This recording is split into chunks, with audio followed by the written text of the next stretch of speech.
సోనా, ఇవాళ అబ్బాయిని నేను జిలేబీ తీసుకురమ్మన్నా, తీసుకొచ్చిండమ్మా? లేదత్తయ్య, ఆయన జిలేబీ అయితే తీసుకురాలేదు. ఇవాళ నాకు జిలేబీ తినాలనిపించిందమ్మా, అందుకే అబ్బాయికి కాల్ చేసి ఆఫీస్ నుంచి వచ్చినప్పుడు జిలేబీ తీసుకురా అని చెప్పిన. అయ్యో తీసుకురాలేదా? పర్లేదులే.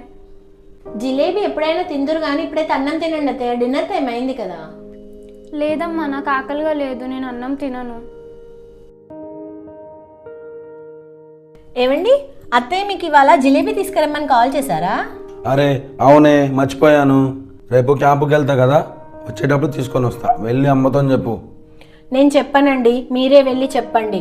అన్నం తినమన్నా నాకు ఆకలిగా లేదు అనేసి వెళ్ళి పడుకున్నారు. సరే పద. అమ్మ సారీ అమ్మ, మర్చిపోయాను. రేపు ఖచ్చితంగా తీసుకొస్తాను. రేపు క్యాంప్కి వెళ్తాను కదా, క్యాంప్ నుంచి వచ్చేటప్పుడు జిలేబీ కంపల్సరీ తీసుకొని వస్తానమ్మా. కొంచెం అన్నం తినమ్మా.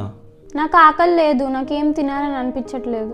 నువ్వు వెళ్ళి తిని పడుకోపో, రేపు మళ్ళీ పొద్దుటే క్యాంప్కి వెళ్ళాలంటున్నావు. సరేలే అమ్మా.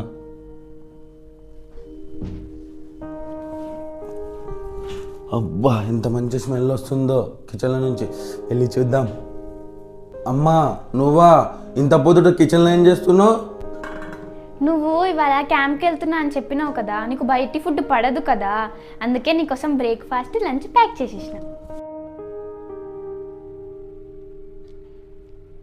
ఏమైందండి ఇలా కూర్చున్నారు? అమ్మ నన్ను ఎప్పుడు ఏమీ అడగలేదు. జిలేబీ తెమ్మని ఒక్కసారే అడిగింది, అది కూడా మర్చిపోయాను. ఛీ, నాలాంటి కొడుకు ఏ తల్లికి ఉండకూడదు. ఇక నుంచి అమ్మని జాగ్రత్తగా చూసుకుంటాను. అమ్మతో మాట్లాడడం, అమ్మతో టైం స్పెండ్ చేయడం చేస్తాను. అమ్మ మన గురించి ఎంత ఆలోచిస్తుందంటే నిద్రలో కూడా తన గురించి మర్చిపోయి మన గురించే ఆలోచిస్తుంది. అలాంటి అమ్మని ప్రేమగా చూసుకోవడం మన బాధ్యత.